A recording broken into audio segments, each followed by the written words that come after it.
I'm sure you've heard about sales funnels one or a couple of times.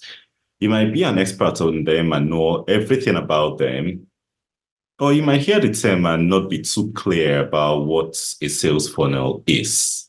This episode is for the second group, if you fall in the second group. Though, if you're curious like me, also, you can stay on and listen to all I have to say. So, I have a couple discussions once in a while with friends, prospects, and clients. And the term sales funnel comes up once in a while. This episode of the podcast is meant to answer the most common questions I've had to answer concerning this topic. Welcome to the Tech Your Business podcast, where we break down technology so you can apply it to help your business make more money and do more in less time. My name is Peter Banigo. I'm the founder of Target ICT Limited, which is a fully remote global IT consulting firm, and I'm your host for today. So sales funnels, what is a sales funnel? I'm a visual learner, so I'll explain this how best I understand this. And for the benefit of the audio listeners also, I'll try to be descriptive in my explanation. So I'm sure you know of a funnel, a normal funnel, which is used in transferring liquids into narrow necked vessels. So for a typical funnel is a device with a wide entrance and a narrow exit. So like I said, this is used in collecting liquids, and it is designed so that when you pour in the liquid, most of it is guided into your container and you get a lot less spillage. So let's say you want to pour liquid into a bottle with a narrow mouth. You have two options. You can either just try to aim into the mouth of the bottle, or you can put a funnel above the bottle and pour your liquid in so you have a lot less spillage. So that's a physical funnel. Now, talking about the sales funnel, which is the topic for today, we're not talking about physical funnels today. A sales funnel is just a description of a system, a visual description of a system that guides a prospect from knowing about your products to actually purchasing your products. As we all know, every prospect you meet that might be interested in your services or your product is at a different stage. You have some that are ready to buy your product immediately, and you have others that are not even aware that your product can solve their problem. Then you have another set, some that are not even aware that they have a problem. A sales funnel tries to catch prospects at every stage. So like I illustrated in the physical funnel example before, you spill a lot less potential customers who might be interested in your product or who your product might help, but they are not in the buying stage at that particular moment when they meet your product or service. So it's called a funnel because it's wide at the top, like the physical one, which is also the awareness stage, and it narrows down to the bottom, which is the purchase stage. So the funnel, in summary, helps to show how leads or potential customers or prospects are filtered and qualified at each stage of the buying process. So before we go deeper into funnels, I'll tell you a little story that made me realize the importance of sales funnels. Back in 2014, I had an e-commerce store which was selling self-defense gadgets on Facebook of all places. So the sales process then was really simple. I had a Facebook ad, really convincing Facebook ad. It was written in direct response style. So the ad was written to trigger you to immediately want to buy the product. And it really worked. So what happens was that people see the ad, then they write in the comments or they send a message that they want the item, and we close them either, okay, if they write in the comments, we move them to the DM, and we would close them in the DM and or call them if they drop their contact number and send payment options and they paid. And as simple and as rudimentary as this sales process sounds, our ads were doing 10x ROI. So if we spent $1 on ads, we are guaranteed to make $10 in revenue or turnover. So because of that, it was, we didn't really care about funnels and all that. And I think funnels weren't a big thing then. We didn't really care about this until Facebook shut down that business. All of a sudden, I went to the office on a Monday morning and we went from waking up every morning with the phone ringing, getting multiple sales every day to a totally dead phone. I talked about this situation more on the BizHaps podcast. It would be in the show notes in the description below. So one of the things that saved us back then, and I know I mentioned I had to do a couple of things to sell the consignment that was coming in, but since we couldn't sell on any Meta or Facebook products again. So one of the things that saved us back then was that when these clients reach out to us, we used to keep their details. So I know this will be more tricky now with the privacy laws that have been popping up since 2018 or thereabouts. But then we used to keep, if they contact us and maybe they made inquiries and they didn't follow up, or they tried to pay and they had payment issues, we would always keep their phone or what do they call it? Phone, email, or Facebook profile, so we can always reach out to them. So what we did, one of the things we did was reach out to everyone who had contacted us and hadn't paid. And even later on, we had to reach out to people who had already bought. And the funny thing was that we made a whole lot of sales just by doing this, apart from the other things I tried, but a whole lot of sales were made by reaching out to these people who didn't buy at the first time. And if this hadn't happened, this would have been sales that would have been lost forever. This was back in, I think, early 2015 or thereabouts. Now, after talking about that story to put everything in perspective, I would like to talk about what's in an actual sales funnel. So an actual sales funnel is usually segmented into 4 sections. I mentioned 2 previously. So they are the awareness stage, which is at the top, the interest stage, the decision stage, and the purchase stage, which is at the bottom and which is the narrowest part of the funnel. From the names, I believe these are self-explanatory, but I'll just go over them one after the other. So the first stage is the awareness stage. When you compare this with a physical funnel, this is the widest part, and also in marketing terminology, it is known as the top of the funnel. So this is where potential customers first become aware of your product, your service, or your brand. At this stage, your goal is to attract a wide audience, as many people as show the least interest in your products, attract them and introduce them to your offering. Here you have to pique their interest to trigger their curiosity and guide them to the next stage. So you can do this in different ways. You can do this by content marketing, which is creating blog posts, videos, and all that, and sharing them where these prospects are. You can do this through social media. You can do this through paid advertising, that's like LinkedIn, Facebook, Google Ads, and the rest, and any other form of broad outreach. So while you're doing this, one thing I always say, make sure you have a way of collecting your customer contact emails, their phone numbers, and also have a tracking pixel installed on your website or your landing page so that you keep in touch. Like I said, it's more tricky now with the privacy laws. We've had like 2 episodes on privacy laws. So if you're in the EU, the European Union, you're covered by the GDPR, that's General Data Protection Regulations. There's a law for California. There are laws for a lot. Brazil has one.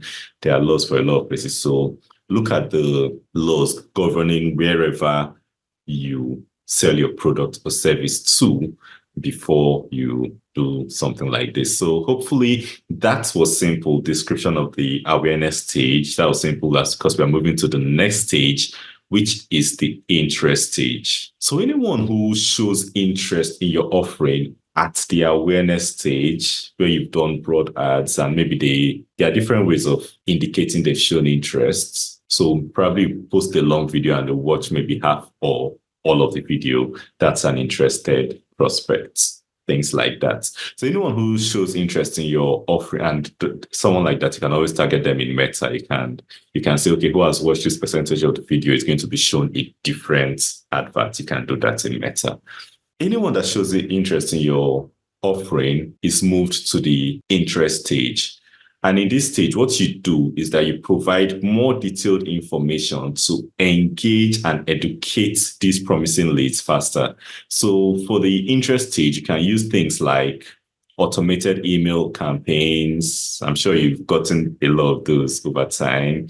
You can use webinars. You can use case studies. You can use any other form of content that goes deeper into what you offer.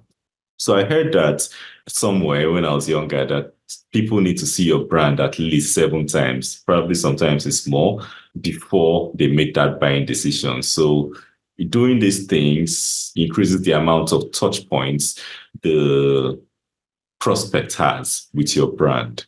So you need to ensure that your brand gets seen even more than 7 times if possible.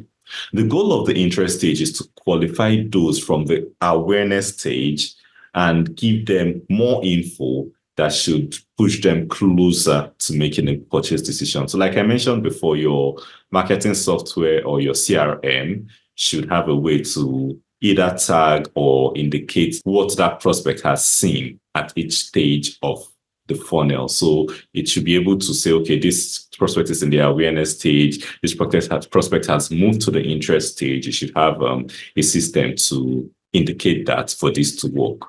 Done with the interest stage, the next stage is the decision stage. At this stage, you're dealing with highly qualified leads. These are people who have seen your awareness content, who have indicated interests in your product or your service, and they're actively considering your product or service.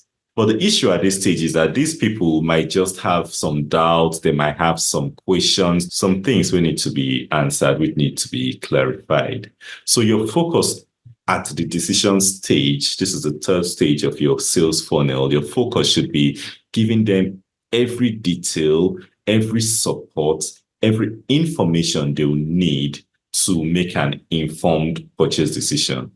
So the main key here at the decision stage is to position your offering as the best and most credible solution for their needs.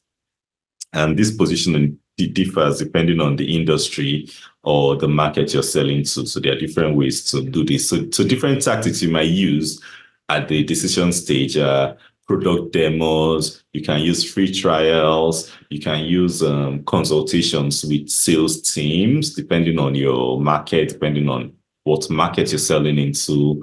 And what you're doing here is basically addressing the remaining objections or concerns that these prospects have about your product or your service. So if this is done well, your prospect has moved through the awareness stage. They've gone into the interest stage. They've moved to the decision stage.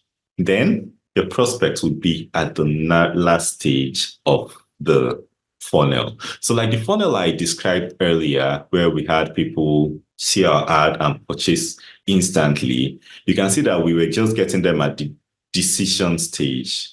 The ad was basically showing the benefits and quelling objections and making it easy for them to make the decision. So we were missing both the awareness at the interest stage.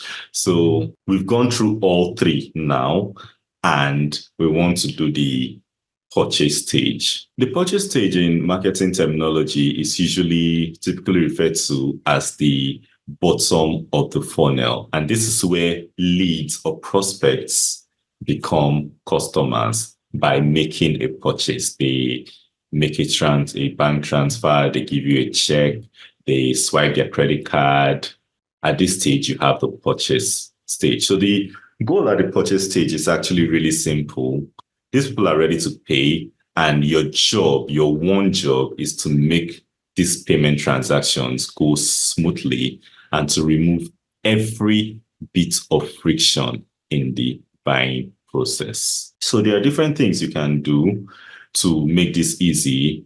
For some people, you edit, you improve on your checkout page. So you can see that a lot of people, you have like a lot of form fields where they're when you have to check out, you can make this easier. You can make this easier, make it less intimidating for the customers by streamlining your checkout process. You can make your pricing clear. You can give more payment options for them. So for instance, when we have our sales pages up, we usually, for the more costly things, we always offer things like Klarna and Co, where people can pay in installments. We have Stripe and PayPal and bank transfer. So whatever they prefer using to pay, at least they have it there. Then you can also give attractive incentives to them. You can also give discounts. I'm not really a fan of discounts, but yes, you can use that. So they're really popular. So these are things you can do to make purchasing easier for your prospects. Also, another thing you can do is providing an exceptional customer experience once the prospect has bought from you. A lot of the time, you have situations where you chase a prospect around the place and all that. And when they finally buy, you just leave them and you start chasing the next one. I think from my experience over time, I've seen that after they buy, that's where you have an opportunity to create a lifetime customer, a customer who is going to spend a lot more on you over a lifetime. Because I always talk about my host business I started in 2010, which still runs till now. And when I look at the data, I have clients from as early as 2011, I believe, who still renew their hosting till today. Because one thing we try to do is, first of all, use the best quality things, best quality servers and everything. So there is minimal downtime. They most of the time only remember they have a hosting account when it's time to renew, when they get the renewal invoice. That's one strategy. Then the second thing is, if anything comes up at any time, we tried our best to solve those problems immediately and go above and beyond for the customer. So that way you have customers who would keep buying from you and who would refer others to you. I really love referrals. They make life so easy. So that's the purchase stage. The next thing I'll talk about is the key elements of a sales funnel. So the key elements of a sales funnel, it depends on, like I said, there are different ways you can do it, but the most popular is using websites. You can also build a sales funnel with videos and use its Facebook pixel, like I said before, but let's talk about the most popular. So the first element usually is a landing page. So you have a landing page that's basically your web page here, where you direct potential customers to. So usually when you have your adverts, you have your social media posts, you have your content or your other marketing campaigns, you usually leave a link to your landing page in all of this. So what happens is that your landing page needs to be compelling and focused on capturing these leads. And it should have your calls to actions. It should make it easy for them to drop their contact details from you. And one thing that is really useful in convincing them to drop their contact details, to drop their emails and co with you, is having a lead magnet. So to get your website visitors, transform website visitors who you don't know to prospects or leads who you know, it's good to have a lead magnet, an enticing offer. Probably you can give out an ebook, you can give out a webinar, you can give out a discount code, you can give out a case study that they have to enter their emails to access. You can give out templates, you can give out checklists. It depends on you, honestly. You can even give out a course as a lead magnet. So this lead magnet has to be highly relevant to your target audience. It needs to be relevant to the problem you solve for them, so they know that, okay, you have that experience, they have a feel of your experience, and they are more likely to move further into your funnel. So that's for the lead magnets. I'll have a longer episode on lead magnets next. So the next thing is the email sequence. Once you capture a lead, once they give you their email address for your lead magnets, you want to pass them through an automated sequence of emails. So these emails should guide them. What these emails are going to do is to provide value to them, more value in addition to the lead magnets. It's going to build trust. It's going to let them know more about you, like help them get more comfortable with you and project your expertise and all that. And it's going to guide the prospect, like I said, further into your sales funnel. So that's what the email sequence would do, guide them from the awareness into the interest stage and sort them out at the decision stage so they can make a purchase. So to take them to the next stage after your email sequence, you need an order form. So this is different from your landing page. So when a lead is ready to purchase, they are at the purchasing stage. You would need, like I said, a seamless order form to collect their payment information and also, if possible, complete the transaction. And once they are done with the purchase, you also have a thank you page, which they'll get to. So you've made a purchase, you get to the thank you page. So the thank you page is where you tell them, thank you for making a purchase. But as a marketer, one thing you can do is also at your thank you page, offer additional products, offer additional resources, offer special promotions to them so that you can maximize the customer lifetime value, which is how much the customer is going to spend as long as they are with you. And these things have to be valuable. These things have to provide more value to the customer than you charge them. That's a tip I would always give. Then in the sales funnel, there are also other concepts. You have order bombs, you have upsells, you have one-time offers and things like that. But I won't talk about them here. Those will be for another episode, probably. That was the web-based sales funnel I just described. Let me just run over doing this with maybe pixels and videos. So doing it with pixels and videos, you can have a video, top of the funnel video, like I said, which just talks about your products, talks about the what of your product or service, talks about maybe a problem your product can solve. It should be a long video. So you can have this video, put it on social media and create an audience. Like let's use Meta products. If you have a video like that, you can create an audience where you say, if a prospect watches maybe 50 to 100% of this video, then you move them. You just go into audiences in your ads manager, create that audience and say, okay, create the audience of people who have watched 50 to 100% of this video. So once you have that audience, let the video run for a while, then you can take them to another video which quells any probable objections or whatever they might have. So you can see it went from awareness to interest to decision, quells any objections. When it quells any objections, then that video can lead to a landing page or your order form or whatever, depending on how you want to run it. So that you can do that with videos on Meta. You can do a sales funnel with different strategies. It's not always a website or a couple of web pages. So the next thing I'll talk about is tech tools for implementing your sales funnels. I know this is a Tech Your Business podcast, so we need to talk tech. Very important. So let's talk about some tech tools you can use in implementing sales funnels for your business. So the first thing you can do is to code yours if you know how to code or you have a web developer in-house or freelance. You can always code your own sales funnels. They're actually really easy. Just make different pages, make sure your tracking pixels and everything are installed, and make sure they load fast. So that's the first one. Then if you use WordPress, there are three popular options. There's CartFlows. I love using CartFlows. CartFlows has templates, different funnel templates. It lets you do A/B testing. So you can create two versions of a page and run traffic on them. And it alternates the traffic between the two. So you see which performs better. It has, in fact, all the other software products I'm talking about have these features. You have your checkout forms, you have your one-time offers, you have your order bombs, which when you get to the checkout page, you can say, do you want this also? That's an order bump. So you can just click and the value of the purchase increases. One-time offers are offers they only see when they are making a purchase.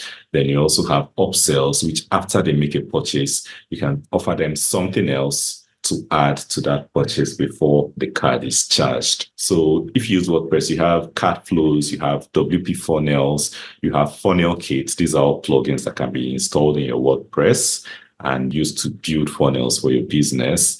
Then you have standalone software. You have Thrive Carts. You have ClickFunnels. ClickFunnels is really popular because they do a lot of marketing. You have Go High Level, which is really growing of recent. And you also have Kajabi. You have Kajabi, which it's also an all-in-one marketing software, and it does this too. It does funnels for your business. So any of them, you can explore any of them and use them in building sales funnels for your business. And if, like I said, when you start a business, you should focus on the business you're into. Leave the tech for people like Target ICT. So if you want to build a funnel with any of those software, you can always contact us to do the tech part for you. So the next thing I'll talk about is the benefits of using a sales funnel for your business. So the first benefit is that it gives a structured way to guide buyers through the entire buying journey. So from the example I gave at the beginning, let's say maybe I had a part of the funnel for the awareness stage and the interest stage to just capture people who had the slightest interest in the products. You would imagine that I probably would have had far more. I had 10x ROI. Just imagine how much more I would have had if I did that. Then another benefit is that it helps you identify the most qualified sales-ready leads so you can focus your efforts on the highest quality or highest potential opportunities. Then another benefit of a sales funnel is that it increases the customer lifetime value. So what this does is that over time, once you have the most likely or the most qualified prospects, they are likely to spend more with you as long as they are with you. Then it also improves efficiency and scalability of your sales process by automating so many. So it automates the emails, it automates the movement from landing page to other page, it automates product delivery and so many things. So those are some benefits of having a sales funnel in your business. So another thing I'll talk about is some tips for implementing sales funnels successfully. So the first tip I'll talk about is the need to deeply understand your target audience. When you want to create content or emails and all that, you need to understand the pain points of your target audience. You need to understand likely objections that come up in that market from those prospects. You need to understand their desires and what truly motivates them, because like we all agree, people actually buy on emotions. It's hard to see people buy on logic. They mostly buy on emotions. So you need to deeply understand them so you can trigger those things that will make them more likely to buy from you.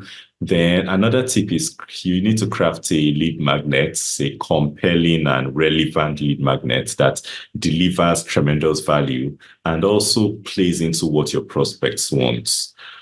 Then another thing is you'd have to personalize your messaging, personalize your content as much as possible. And this is based on where the leads are in your funnel. So if the leads have given you their first name, giving you their email, you know that giving their company name at this point, you know that you'd be served more by personalizing this messaging to them and addressing them by their first name, sending emails to them that only relevant emails to them based on what information they gave you and all that, to personalize it so that it's better. Then also optimize and make the purchase process, like I mentioned before, as smooth, simple, and friction-free as possible. So it's if you're able to offer one-click purchase, do that to make it easy. for people to buy from you. So that's about it for sales funnels for today. So to recap, a sales funnel is basically like a physical funnel, and it maps out the ideal customer journey using a multi-step process going from the awareness stage to the interest stage to the decision stage and the purchase stage to turn prospects into buyers. So by implementing the right sales funnel for your business, you can build awareness, you can capture leads, you can nurture relationships, you can maximize conversions. So the key things to remember at the end of this episode are, first of all, you should know your audience intimately, like I said. You should deliver value, deliver loads of value at every stage in the funnel. And even after they purchase from you, keep delivering value. That's the best way to have customers for a lifetime. Then you should also guide prospects through the funnel with personalized messaging and also prioritize a seamless buying experience. Make it really easy for them to buy from you.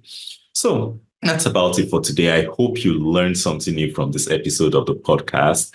So this is an overview. I didn't go really deep into sales funnels, but I hope I touched enough about sales funnels to let you have a conversation with your marketers, with your sales team, or anyone else about sales funnels confidently. That's the essence of this Tech Your Business podcast. So if anything isn't clear, if I didn't, I try to keep everything jargon free in this podcast in Target ICT. So if anything isn't clear or something wasn't explained properly, or probably I mistakenly used jargon anywhere, please reach out, let me know so we can improve on it. So did you get any value from this episode?